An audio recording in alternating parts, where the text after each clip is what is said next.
بسم اللہ الرحمن الرحیم۔ السلام علیکم ورحمۃ اللہ وبرکاتہ۔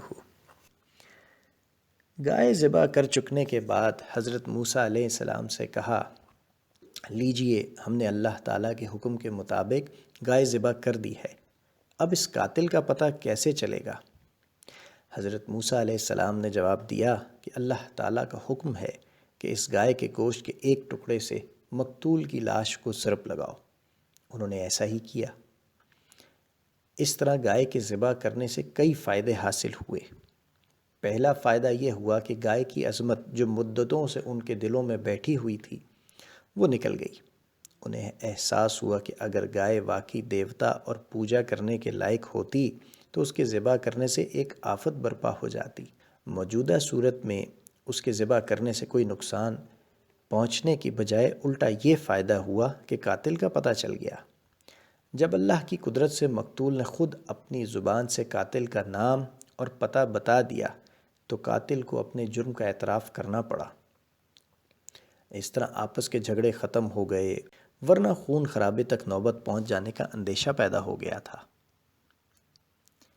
جو لوگ اس بات پر یقین نہ رکھتے تھے کہ مرنے کے بعد دوبارہ زندہ کیے جائیں گے اور اللہ کے سامنے حاضر ہو کر اپنی زندگی کا حساب دینا پڑے گا، انہیں ایک نشانی دکھائی گئی۔ اللہ تعالیٰ نے اس مقتول کو زندہ کر کے اپنی قدرت لوگوں پر ظاہر کر دی، اور اب ان کے لیے اس بات کی انکار کی گنجائش نہ رہی کہ اللہ تعالیٰ قیامت کے دن مردوں کو دوبارہ زندہ کرے گا۔ اللہ تعالیٰ اس سے پہلے بھی بنی اسرائیل کو اپنی قدرت کی بہت سی نشانیاں دکھا چکا تھا، مگر وہ بار بار بھول جاتے تھے۔ اب اس نے اپنی مہربانی سے ایک نشانی اور دکھائی کہ شاید ان کی آنکھیں کھلیں اور وہ نافرمانی اور سرکشی سے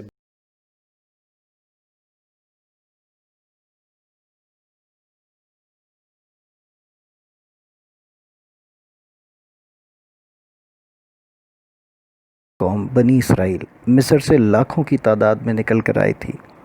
جس زمانے میں وہ سینا کے بیابان میں خانہ بدوشی کی زندگی بسر کر رہے تھے، اللہ تعالیٰ نے ان کے لیے پانی، خوراک اور سائے کا بندوبست کیا۔ اگر وہ اپنے خاص فضل سے ان کے لیے یہ نعمتیں مہیا نہ کرتا تو یہ بھوک، پیاس اور جھلس دینے والی دھوپ سے ہلاک ہو جاتے، مگر بڑے ہی ناشکرے تھے وہ لوگ، جو ان احسانات کا شکر بجا لانے کی بجائے ان سے بیزار ہو کر حضرت موسیٰ علیہ السلام سے کہنے لگے، اے موسیٰ، یہاں تو من و سلوہ کے سوا کوئی چیز میسر نہیں، ہم ایک ہی کھانے پر صبر نہیں کر سکتے، کب تک من و سلوہ کھاتے رہیں؟ ہم کو وہ مچھلی یاد آتی ہے جو ہم مصر میں بڑے شوق سے کھایا کرتے تھے، ہمیں وہاں کے کھیروں، خربوزوں اور لہسن اور پیاز کی یاد ستاتی ہے۔ اپنے پروردگار سے دعا کرو کہ وہ ہمارے لیے زمین کی پیداوار یعنی سبزیاں، ترکاریاں، لہسن اور دال وغیرہ مہیا کرے۔ حضرت موسیٰ علیہ السلام نے انہیں سمجھایا کہ نادانوں کی سی باتیں نہ کرو۔ کیا تم ایک اعلیٰ چیز کے بدلے ادنیٰ چیز کے خواہش مند ہو؟ من و سلوہ کی غذا ان کے لیے پروردگار عالم نے مہیا کی تھی، اور انہیں اس حال میں مل رہی تھی کہ وہ فرعونیوں کی غلامی سے بالکل آزاد تھے۔ روکھی سوکھی روٹی جو آزادی میں میسر آئے، وہ غلامی اور ذلت کے پلاؤ اور قورمے سے 1000 درجے بہتر ہوتی ہے، مگر یہ بات اسرائیلیوں کی سمجھ میں نہ آتی تھی۔ ان کے بار بار کے تقاضوں سے تنگ آ کر حضرت موسیٰ علیہ السلام نے کہا کہ کسی شہری آبادی میں جا بسو، جو کچھ مانگتے ہو وہاں مل جائے گا۔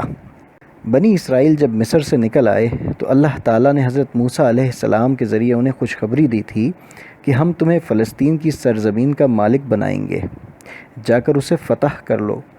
چنانچہ حضرت موسیٰ علیہ السلام نے انہیں لے کر فلسطین کی طرف بڑھ رہے تھے۔ چلتے چلتے ان کا قافلہ شتیم نامی ایک شہر کے قریب جا پہنچا، جو دریائے اردن کے مشرقی کنارے پر واقع تھا۔ بنی اسرائیل بدستور من و سلوہ کے بجائے سبزیوں، ترکاریوں اور دال کا مطالبہ کیے جا رہے تھے۔ حضرت موسیٰ علیہ السلام نے ان سے کہا، اللہ تعالیٰ فرماتا ہے کہ یہ شہر جو تمہارے سامنے ہے، اس میں داخل ہو جاؤ اور اس کی پیداوار جس طرح چاہو مزے سے کھاؤ۔ مگر شہر کے دروازے میں اللہ سے ڈرنے والے لوگوں کی طرح بڑی عاجزی اور انکساری سے داخل ہونا اور خطہ خطہ کہتے جانا ہم تمہاری خطاؤں کو معاف کر دیں گے۔ مگر ان ظالموں نے اللہ کے حکم کی کوئی پرواہ نہ کی اور شہر میں داخل ہوتے وقت خطہ خطہ کی بجائے خبطہ خبطہ پکارتے رہے۔ لفظ کے بدل جانے سے بات کچھ سے کچھ ہو گئی اور اصل مطلب خبط ہو گیا، گویا انہوں نے اللہ تعالیٰ کے حکم کی تعمیل کے بجائے اس کا مذاق اڑایا۔ ظالم حکمران جب کسی شہر کو فتح کرتے ہیں تو وہاں کے باشندوں پر اپنی طاقت کا سکہ بٹھانے کے لیے بڑے غرور اور تکبر کے ساتھ اس میں داخل ہوتے ہیں اور قتل و غارت اور لوٹ مار کا بازار گرم کرتے ہیں۔ یہ بات اللہ تعالیٰ کو بالکل پسند نہیں، اس لیے بنی اسرائیل کو ہدایت دی گئی تھی کہ شتیم کو فتح کرنے کے بعد تم اس کے باشندوں کے ساتھ ظالموں کا سا برتاؤ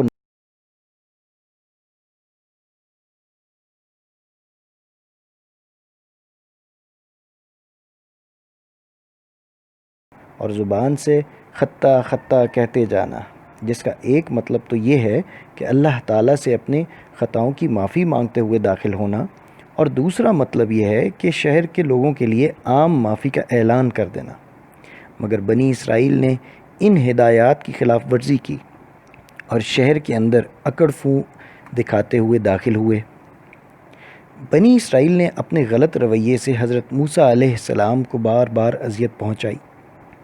جزیرہ نمائے سینا میں پہنچتے ہی کہا کہ ہمیں بھی مصریوں اور سامیوں جیسا ایک بچڑا بنا دیجیے۔ جب حضرت موسیٰ علیہ السلام کوہ طور پر تورات لینے گئے تو سامری کے کہنے میں آ کر بچھڑے کی پوجا کرنے لگے اور حضرت ہارون علیہ السلام کے قتل پر آمادہ ہو گئے۔ جب حضرت موسیٰ علیہ السلام نے ان کے سامنے تورات پیش کر کے کہا کہ یہ کتاب الہی ہے، اس پر ایمان لاؤ اور عمل کرو، تو کہا کہ ہم تمہاری یہ بات اس وقت مانیں گے جب اپنی آنکھوں سے دیکھ لیں کہ اللہ تعالیٰ تمہیں تورات دے رہا ہے۔